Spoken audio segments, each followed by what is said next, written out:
Ovo je neispričana priča o stvaranju savremenog svijeta.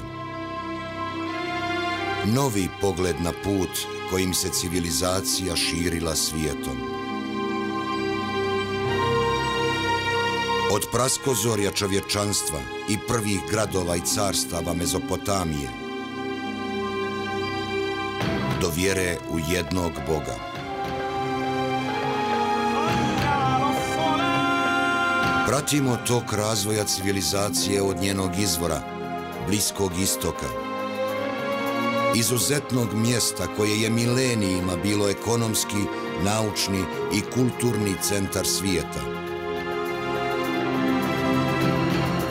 Vitalna spona između Azije, Afrike i Europe, gdje su se slobodno razmjenjivali ideje i izumi. Bilježimo dostignuća turkijskih naroda, osnivača carstva koje se više od 500 godina prostiralo na ovom području. Ova serija od 20 epizoda predstavlja vam renomirane stručnjake, prikazuje prelijepa mjesta i nudi jedinstven pristup stvarima.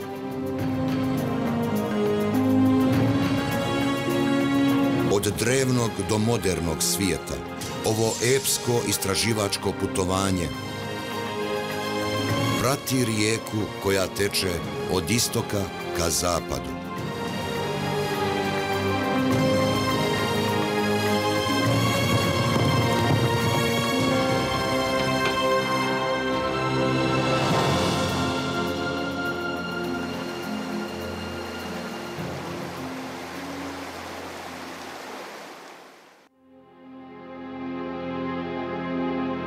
Mezopotamija, zemlja između dvije rijeke, Eufrata i Tigrisa, proteže se od planina u istočnoj Turskoj, preko Sirije do Iraka. Ovo je kolijevka civilizacije. Mjesto gdje su se lovci-sakupljači prvi put naselili, gdje se započelo s poljoprivredom, gdje su izgrađeni prvi gradovi.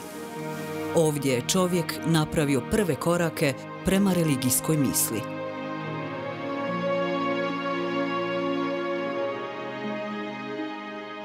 Mezopotamya bir medeniyetler meşheri müzesi yani. Aynı zamanda bir de dinler müzesidir. Dinlerin olduğu yerde medeniyetler oluyor. Medeniyetlerin olduğu yerde yeni dinler gelişiyor.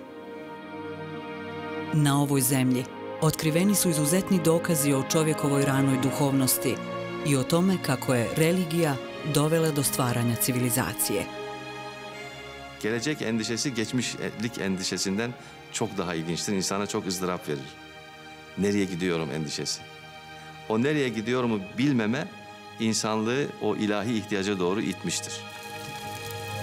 U ovom serijalu istražujemo borbu ranog čovjeka da razumije prirodu, život i smrt, kao i svijet izvan toga.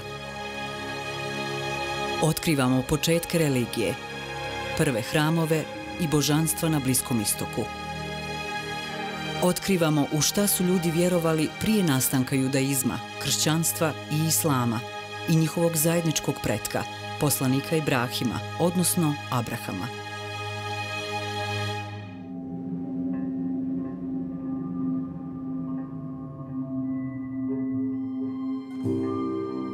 Gobekli Tepe na visoravni Gornje Mezopotamije u južnoj Turskoj.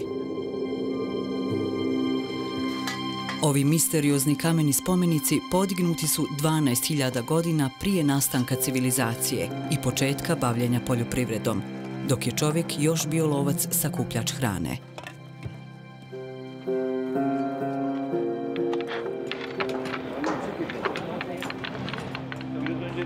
Čime su ovi primitivni narodi bili inspirisani?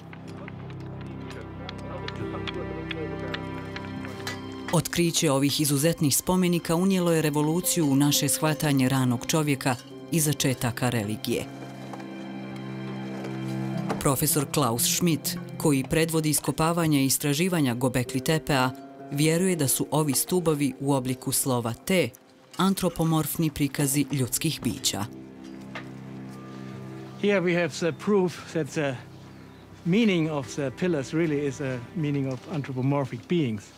You can see it's a big arm coming down here, and we have here the hands, fingers like this. Ovi čudni spomenici ljudskog oblika izgleda predstavljaju neka nadprirodna ljudska bića, posjetioce iz nekog imaginarnog, spiritualnog svijeta. There is never a face depicted on these T-shapes. They are faceless, without eyes, without nose, without mouth. So I think it's a clear indication they are not from our world. They are not ancestors. They are not priests. They are beings from another world, gathering here in an eternal meeting. Ovdje u Gobekli Tepeu nema kuća. Ovo je posebno mjesto. Čovjek je izgradio ova nadprirodna bića da bi uspostavio vezu sa zagrobnim životom.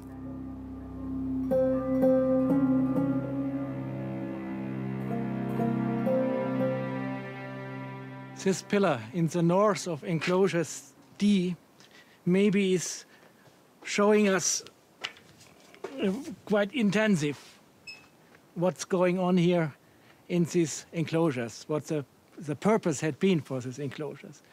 We have here vulture, a very big vulture with its wings in such a position. There are more birds, there are snakes, there are other symbols, but there is a very big scorpion depicted here, and there are other animals, and here below there is clearly a human body depicted, and clearly there is no head on top of this body. So it's a headless person depicted here, and this complete image looks like an illustration of the netherworld, not of our world here. And so maybe it's leading us to the function of these enclosures being made for burial customs. Profesor Schmidt vjeruje da su se unutar ovih ograda vršili ritualni obredi pokopa umrlih.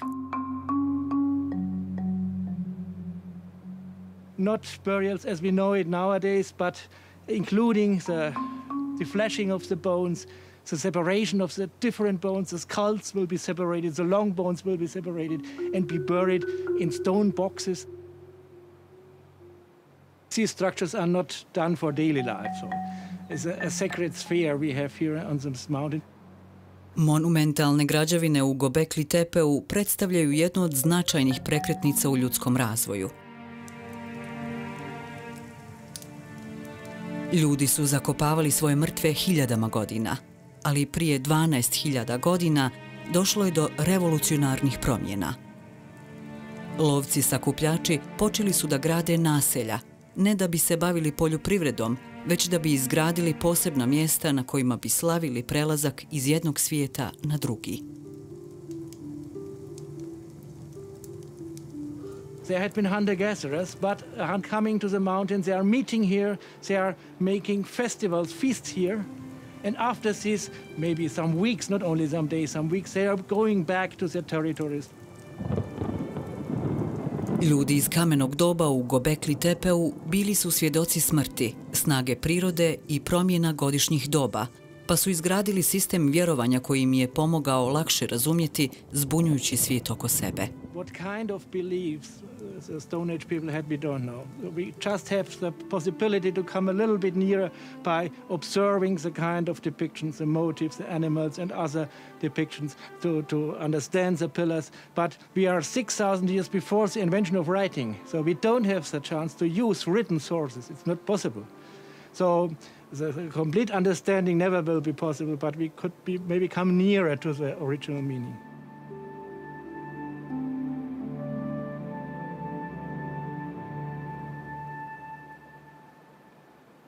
İnsanoğlu bilmediği bir dünyadan geliyor, bilmediği bir dünyaya gidiyor. Ve bilmediği şeylerle dolu bir dünyanın içinden geçiyor. Dolayısıyla geçmişini bilmiyor, geleceğini bilmiyor ve hatta içinde yaşadığı dünyayı da tam olarak bilemiyor, kavrayamıyor. Böyle olduğu için de bu acizini, bu zaafını, bu güçsüzlüğünü fark ediyor. Fark edince kendisinin üstün bir güce ihtiyacı olduğunu hissediyor. İnsan tabiatı gereği bir üstün güce bağlanmak, inanmak, kabul etmek zorundadır.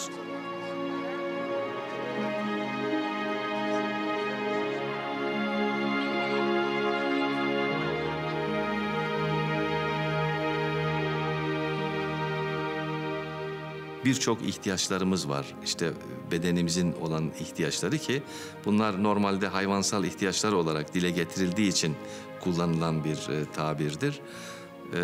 Düşünme özelliği de bizi ama diğer bütün hayvanlardan, belki bütün varlıklardan, canlılardan ayıran çok çok önemli bir özellik.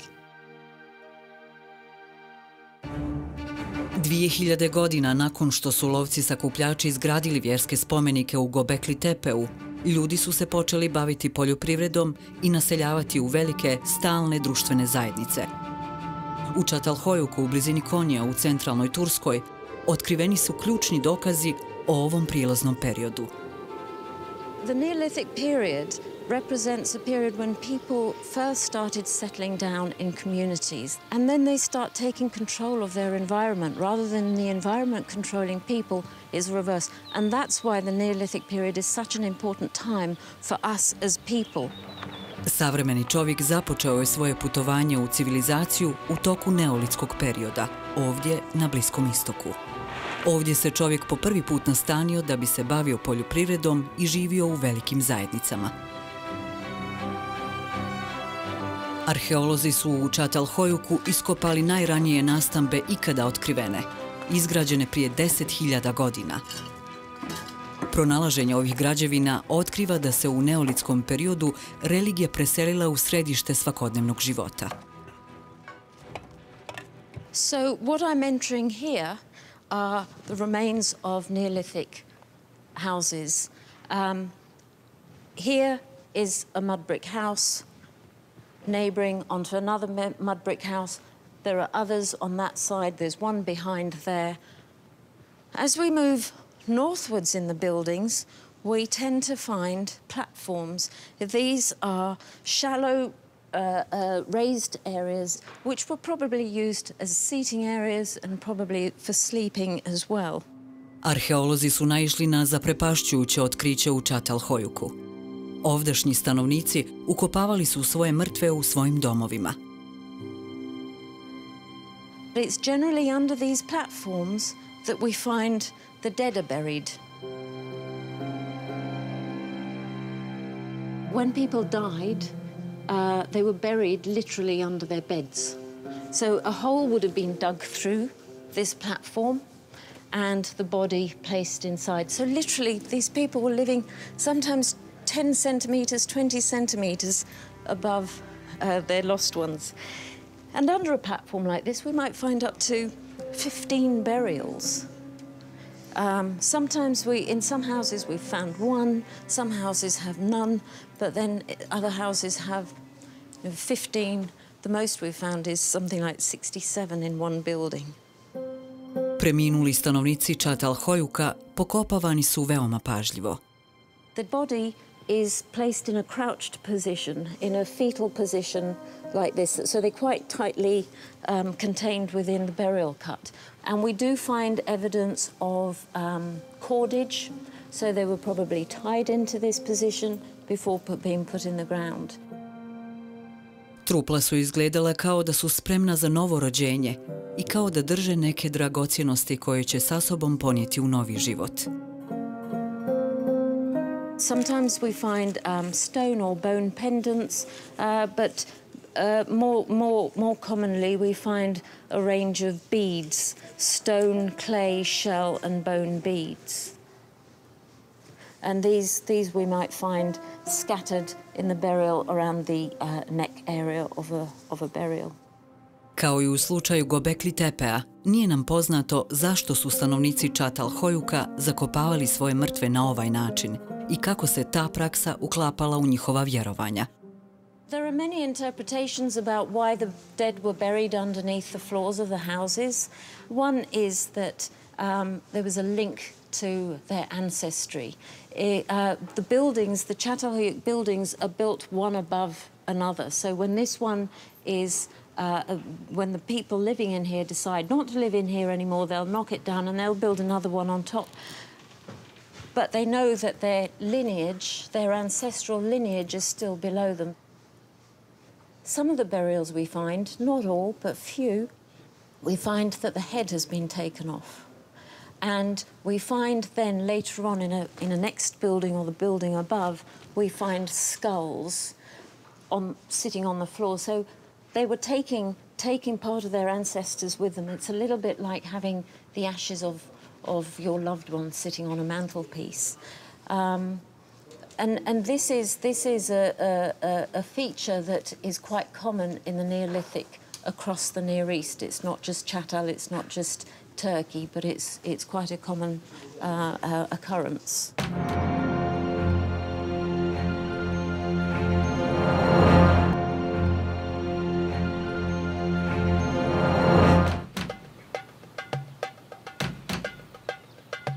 U Čatalhojku su se obavljali obredi u čast svakodnevnog života, uspješne žetve, zdravlja stoke i dobrobiti porodice.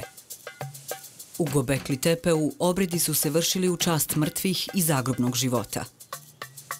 U neolitskom periodu je došlo do dramatičnog obrata u pogledu ovih obreda.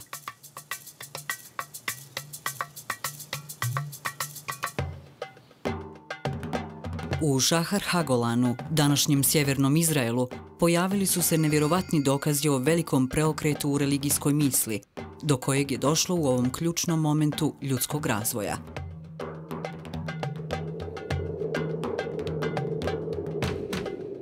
I mean, it was nothing special, just excavated.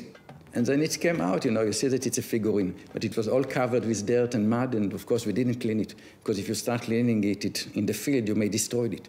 So it was taken, as a big, dirty lump of sediment, but you saw the general shape of a figurine. It went to the lab. And only after the cleaning, it turned out to be the most beautiful figurine ever found in their culture.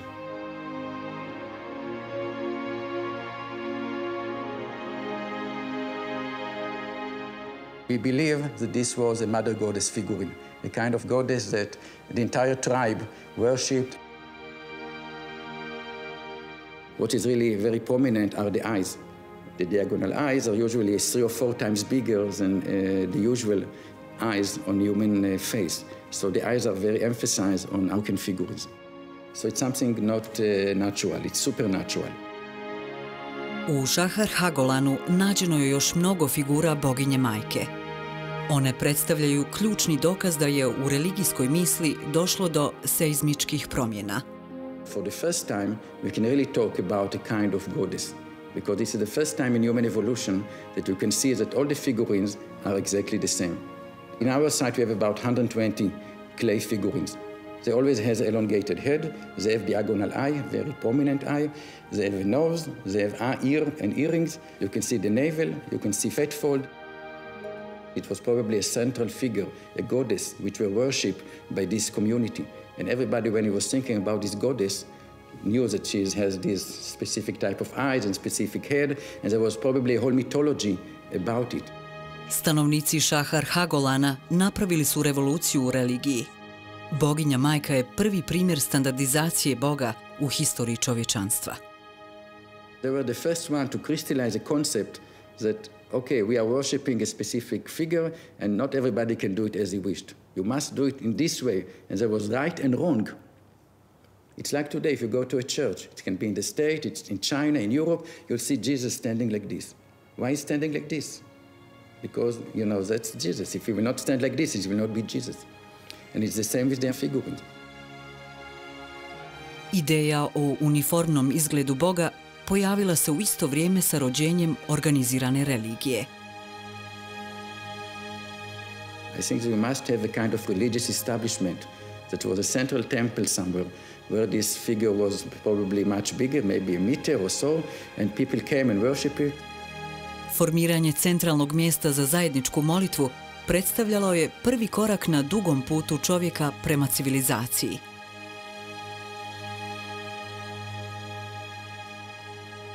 Kako su se ljudi u sve većem broju skupljali oko svojih hramova, nastajale su sve veće i veće zajednice u kojima su živjeli.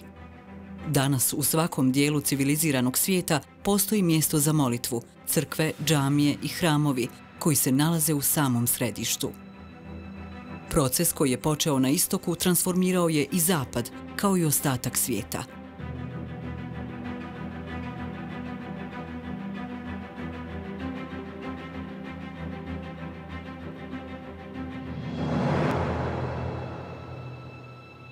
Oko 4000 godina prije Krista, između dvije velike rijeke Tigrisa i Eufrata, u oblasti poznatoj kao Mezopotamija, počeli su nicati prvi gradovi.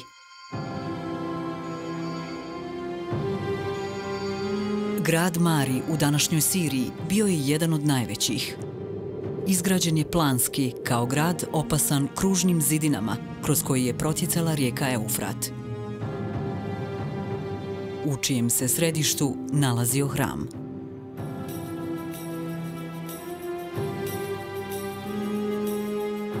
احنا حاليا بمعبد الألفية الثالثة كما بتشاهدون هلا حاليا احنا بالقاعة المقدسة. خلفي على الضبط هو قدس الأقداس مثل ما بنسميه المذبح. ببداية القرن المارغرون وجدت عدة لقى موجودة هنا عبارة عن جرار كبيرة كانت موجود فيها الأضاحي. Hram i obredi koji su se ovdje obavljali bili su u središtu svakodnevnog života prvih gradova u Mezopotamiji, a religijska organizovanost koja je odavde potekla ostvarila je dubok i trajan utjecaj na buduće društvo. We have here in Mari the first signs of a real society, a real organized society. For instance, in the middle of the city you have the palace and you have the temples around, which is clearly the sign of a hierarchy. You have the power, you have the religion, and it's on the top of this kind of pyramidal society. Arheolozi su otkrili nevjerovatne kipove u hramovima u Mariju. This is a statue of a worshipper. It has been found in a temple in Mari. Most of the time, they have an inscription on the shoulder in the back where he put his name, Shibum. The eyes are made of lapis lazuli and shell, and they're half naked, and the skirt is made of sheep's wool. And this is the typical representation of worshipper. Bogati građani naručivali su kipove prema vlastitom liku, koje su stavljali u posebne hramove posvećene određenim bogovima i boginjama. Each god has a specificity, and it depends on what you want. You will go to this god or that god. This is why you put your statue inside a specific temple. Nakon obožavanja jedne boginje u Mariju, pojavio se čitav niz bogova i boginja, a svaki od njih je imao određenu ulogu. Bogovi i boginje iz Marija bili su obožavani širom Mezopotamije. To je bilo prvo društvo u historiji čovječanstva koje je posjedovalo božanstva. We know that there were many goddesses and gods. We know them by their myths. There's a lot of history about those gods. You have Ishtar, for instance. She's the goddess of love, and she's also the goddess of war. You have the sun god. You have the god of the agriculture. This Mesopotamian pantheon is the beginning of all the other pantheon of gods. And we always have the main god, his wife. And through the Greek, the Romans, we have the exact same panel of gods. Stari Grci obožavali su čitav niz bogova, što je vuklo korijene iz Mezopotamije. Partenon, hram boginja Atene, na Akropolisu u Atini, vječni je podsjetnik istrajnosti i moći drevnih bogova. Mnogi kipovi i frizovi koji su nekada krasili Partenon nalaze se u Britanskom muzeju u Londonu. These are sculptures from the famous Parthenon temple of Athens. And of course, this was Athena's temple. She was the Parthenos, she was the maiden. But look, she's sharing her house with all these other gods. Up here you have Dionysus and Selene, the god of the moon, and Aphrodite, the god of sexual love. So although the Greek gods didn't always get on with one another, they knew that they did have to live with one another as well. They had to share their space with all the Olympians. In ancient Greece, the gods were very anthropomorphic. They were very badly behaved, they drank a lot, they had affairs with one another, they had arguments the whole time, but they were nonetheless god-like. The Greeks thought that the gods were like humans, but just a bit bigger, a bit brighter, a bit shinier. if you like. You have to realise that for them, gods and demigods and spirits were everywhere in the world. This was how they explained what was going on around them. So when they saw the tides rise and fall, when they saw the grain ripening in the fields, they knew, they didn't think, they knew that this was the power of a god or gods who would make this all happen for them. The whole ancient world's view of deity was that there is one overall force, but it's manifested, that force, it's not a personal force you would necessarily talk to, it's manifested by all the powers of nature.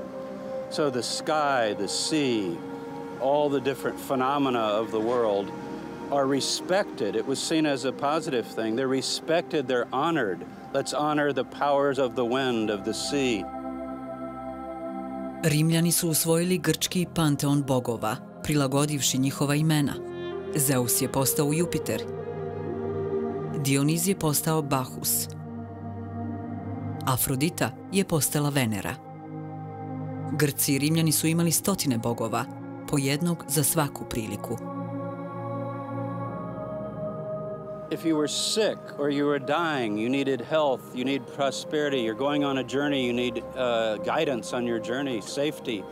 It made sense to the Romans, to the Greeks, to honor that specific deity, both in terms of effectiveness, because you're going right to the source, but also the sense of giving respect to that God at that temple where those priests are concentrating on this particular idea. In some ways, this meant it was very exhausting being a Greek because you had to rush around, keeping all these various gods on side. But it also meant you always had a chance of success. So if Apollo hadn't heard your prayer, then maybe Aphrodite would. And I think actually it encouraged men and women to be very tolerant. So if they had a visitor from Egypt, for instance, they were quite ready to believe that that Egyptian might bring an Egyptian god who also had power and therefore became embraced as a new cult.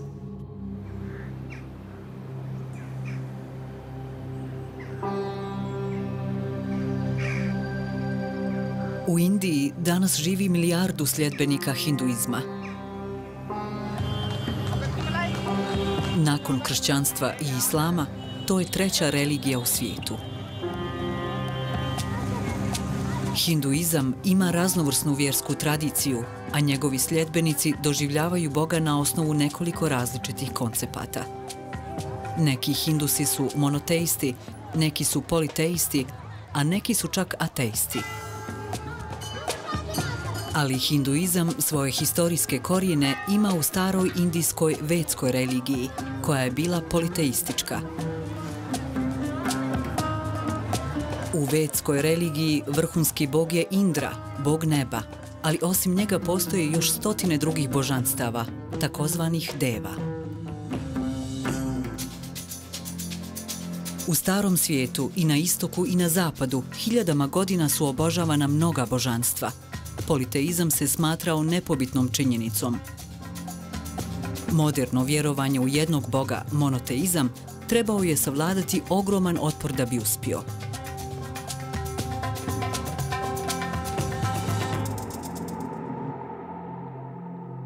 Egipatska civilizacija, jedna od najstarijih, bila je politeistička. Na samom vrhu egipatskog panteona nalazio se bog sunca Ra, predvodeći grupu od 9 bogova nazvanih Velika Eneada. Ali u 14. stoljeću prije nove ere, jedan faraon izvršio je revolucionarni napad na egipatsko mnogoboštvo i samu ideju politeizma. Zvao se Amenhotep.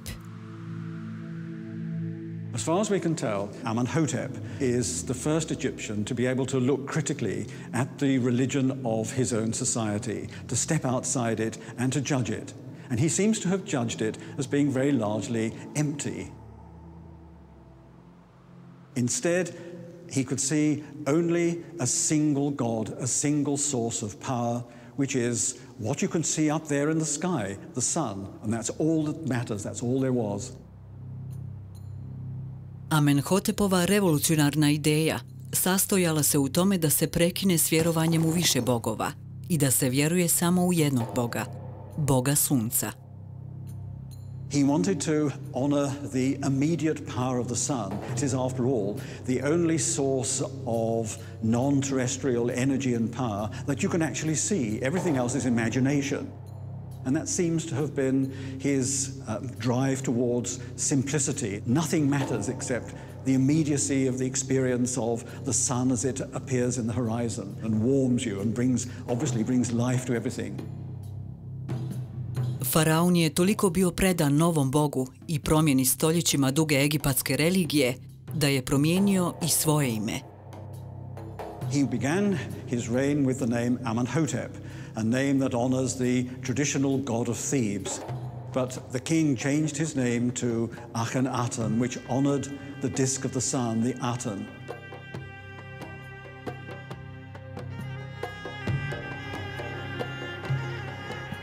Eknaton je čak izgradio i novi grad u čast jednog boga.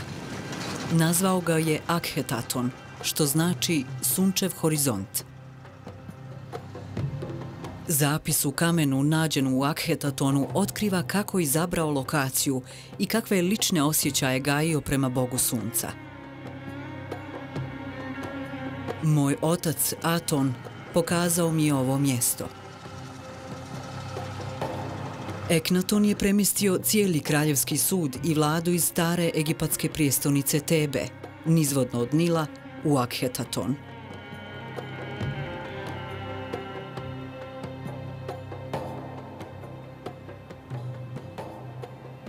This is the mansion of the Aten, one of the two main temples, places of worship of the Aten. In some respects, the temple was laid out quite traditionally. It's a series of courtyards arranged along a central axis, and as you go from front to back, so the ground level gradually rises in a series of terraces. But what is most distinctive is that there are no roofed buildings inside. The courtyards are open to the sky because they're there so that you can appreciate and make offerings and prayers to the visible disk of the sun. Its rays are streaming down, touching what is within, and one of the most important things that is within the temple are large numbers of offering tables. The Aten seems to have been regarded as a god who required a lot of food to be laid out. This is a very material approach to piety. The statement that Akhenaten is trying to make is that God, the divine essence, is visible. The power of the sun is up there, and it's there directly to be appreciated. You can approach it directly. You don't need the elaborateness of enclosed temples with their many statues.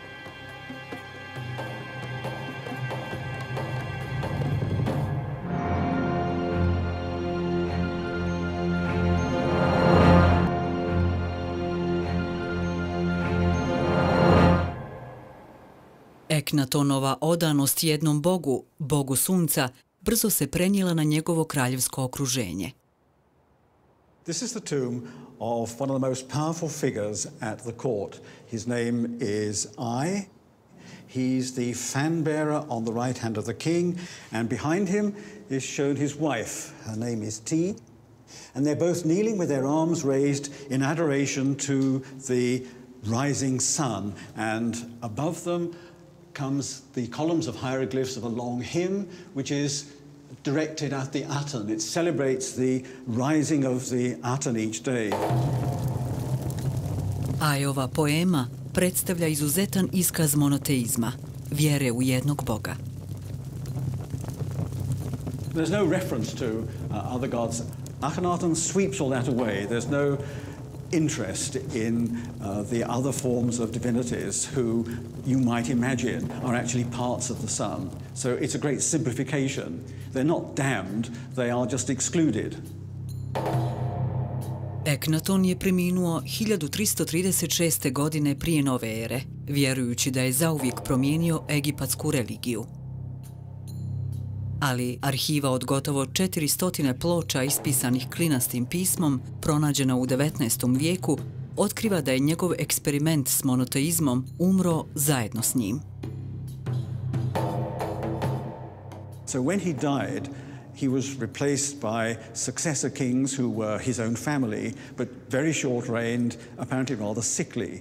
And very quickly his ideas were dropped, and Egypt returned to the traditional worship of Amun-Ra at Thebes and all the other many divinities of local places. The city was quite rapidly abandoned. The temples were demolished. His own statues, of which there were many, were smashed into small pieces. And this seems to tell you that the anger of succeeding generations was directed at him rather than to his god. It's Akhenaten himself that offended. Eknatonov sin Tutankaton, ime koje znači slika i prilika Atona, došao je na prijestol 1333. godine prije nove ere. U toku njegove kratke vladavine i dalje je potiskivan bog Aton, a ponovno obnavljana stara božanstva, poput Amona. Da bi ovu obnovu još više naglasio, Tutankaton je promijenio ime u Tutankamon, slika i prilika Amona. Time je ovaj kratki egipatski eksperiment s monoteizmom okončan. I think thoughtful Egyptians in particular would have found the idea of worshipping a single god who did not answer many of the fundamental questions simply very naive.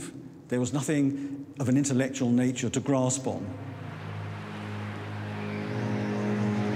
Eknatonov neuspjeh da ubijedi Egipat da se klanja samo jednom bogu ne predstavlja kraj monoteizma. Još jedan čovjek je razmotrio ideju jednog univerzalnog boga i započeo proces koji će nadjačati politeizam i zauvijek promijeniti svijet. Abraham, odnosno poslanik Ibrahim. Njegova vjera postaće jedan od najvećih darova koje je istok podario civilizaciji. Vjeruje se da je poslanik Ibrahim živio u gornjoj Mezopotamiji, u Haranu, današnjoj Turskoj. Riječ je o prastaroj tradiciji koja zadire u prošlost sve do knjige Postanka, Tevrata, odnosno Tore, u kojoj se navodi da je poslanikova porodica doselila u mjesto zvano Haran. Haran sa svojim karakterističnim kućama u obliku košnice nekada je bio užurbani grad u kojem se kasnije nalazila jedna od najvećih džamija na svijetu. Grad se kroz historiju ponosio svojom povezanošću sa Ibrahimom. Hazreti İbrahim ile Harran birbiriyle çok ilişkili bulunuyor. Bir defa Tevrat'ta Haran şeklinde burasının ismi geçiyor. Tevrat'ta ismi geçen önemli yerlerden birisi. Ve İbrahim peygamber Ur şehrinden çıktıktan sonra bir müddet gelmiş burada konaklamış. İslami dönemde Harran'da İbrahim peygamber adına aynı zamanda bir mescit bulunuyordu. Haran, kao i sva druga mjesta na svijetu, tada je bio pagansko mjesto. Ovdje se Bog obratio Ibrahimu. Rekao mu je da napusti Haran i ode u Kanan, gdje će dobiti zemlju i proširiti porodicu. When you open the Bible, you very quickly, within 12 chapters, cover a couple thousand years of human history, but you come to Abraham. And basically the whole Bible from then on is the story of one man's family. And that one man is Abraham. Şimdi İbrahim'in bu hicreti, bu gezisi aslında bir manevi gelişmenin de, ruhi gelişmenin de ifadesidir. İbrahim Harran'dan sonra tek tanrıcı dinlerin temelini teşkil eden iman esasını daha berrak ve anlaşılır biçimde açıklamıştır. Tanrı'ya imanı, peygamberlere imanı, kitaplara imanı, öte dünyaya imanı açıklamıştır. Bu çerçeve içerisinde İbrahim'in soyundan 3 büyük dinin temsilcileri olmuşlardır. Yahudiler, Hristiyanlar, Müslümanlar. Prema islamskoj tradiciji, putovanje poslanika Ibrahima u obećanu zemlju nakon Harana počinje u Urfi. Urfa, Harran bölgesinde devrin yöneticileriyle çatışmaya girmiş ve onların putlara tapmalarını, yani mitolojik tanrı anlayışlarını eleştirmiş ve Tanrı'nın biraz önce açıkladığımız gibi son derece mücerret, soyut ve yalnız akılla ruhla kavranan bir yapıda olması gerektiğini düşünmüştür, savunmuştur ve bunu Tanrı tarafından kendine gelen vahiy ile yaptığını dinler kabul etmektedir.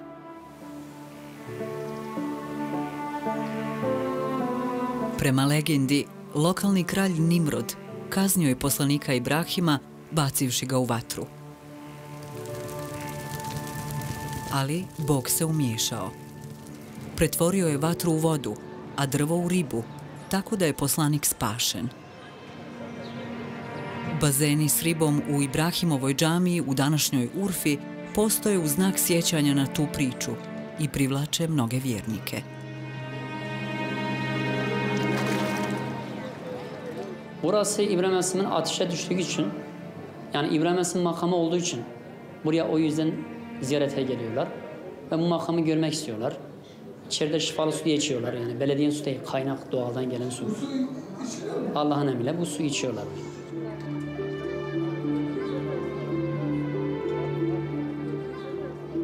Hazreti İbrahim peygamber ateşe atıldıktan sonra mesela düştüğü ilk yer hemen burası Balıklı Göl, aynı Zaliha olarak geçiyor. Buraya geldiğimiz zaman onu düşünüyoruz. Efendime söyleyeyim, yani tarihini yaşıyoruz. Seviyoruz yani, biz de bu Urfalı olduğumuz için seviyoruz, gelip ziyaret ediyoruz. Şimdi burası da çok tarihi bir yer olduğu için severek gelip çocuktan dışarıdan başka memleketlerden de geldikleri için severek gezip dolaşıyoruz yani.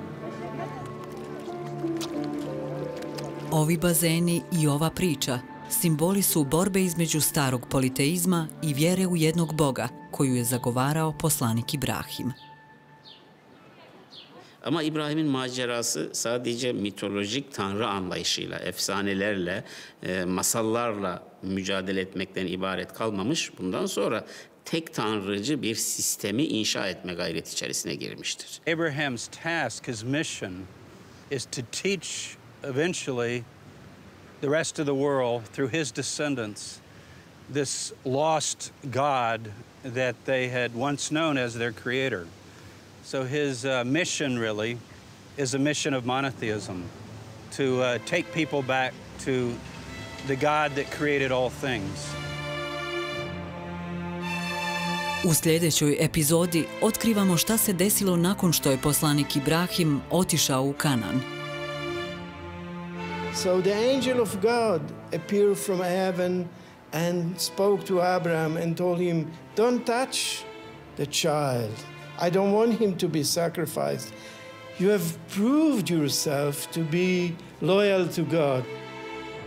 Istražujemo novu monoteističku religiju poslanika Ibrahima, od njenog nastanka na istoku do njene dominacije na zapadu i najvećem dijelu ostatka svijeta. Her üç dinin İbrahim algısının özünde şu vardır.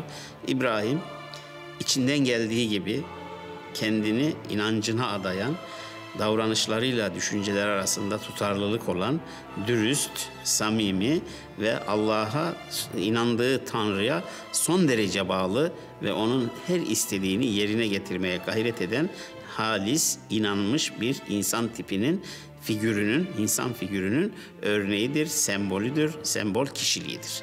Onun için de Hz. Muhammed, atam İbrahim'nin dini üzeredir der. Ibrahimova vjera, vjera u jednog univerzalnog Boga, zamijenit će brojne bogove prirode iz starog svijeta i prigrlit će 3 velike religije i 3 milijarde ljudi. To će biti trijumf velike ideje koju je istok dao zapadu.